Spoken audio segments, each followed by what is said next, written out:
Meta says it's planning to label images created by AI. Now, images created by tools from Google, Microsoft, OpenAI, Adobe, Midjourney, and Shutterstock, are to be included. Meta says it's also working on new standards for pictures made by AI, like adding invisible metadata or, here you go, those watermarks, so they can easily be identified. AI-generated content has already begun to muddy the waters of the 2024 election cycle.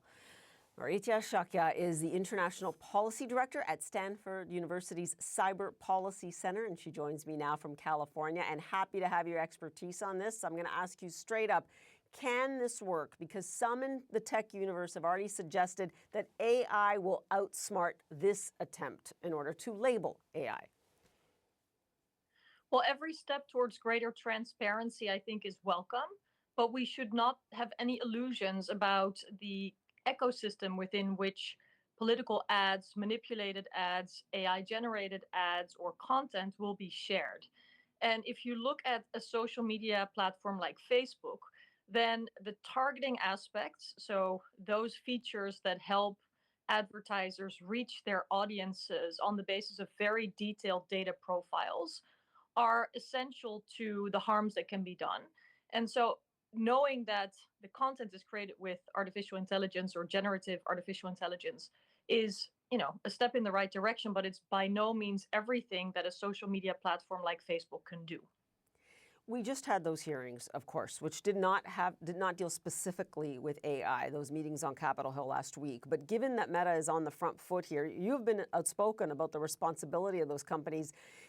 Do you believe that they're actually taking that seriously now? When I say seriously, I mean committing real research, real dollars to making sure this stuff can be identified and authenticated.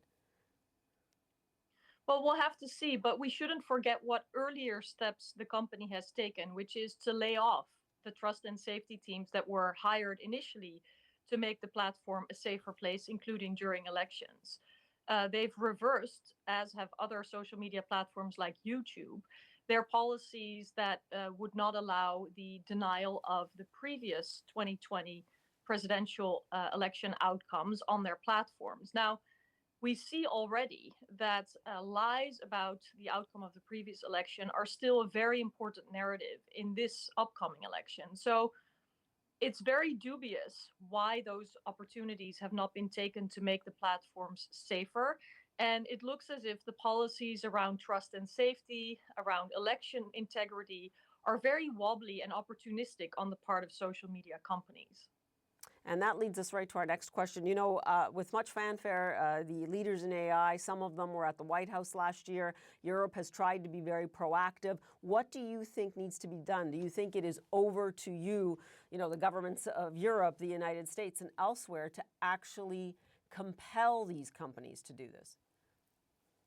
Well, I do believe that regulation and independent verification of what these companies are doing, what their obligations are, and holding them to account is critical around data collection, data brokerage, data protection, so making sure that people's privacy is protected, restrictions on political advertisements, and transparency. I'm currently no longer in a regulatory capacity. I work at Stanford University, but indeed, as you mentioned, the European Union has taken the lead with binding AI legislation that will come into force, but only after this election year. And so we do have to look at a mix of measures that can be taken quickly enough for this year that will see an unprecedented amount of people around the world going to the polls, with generative AI truly being a wild card.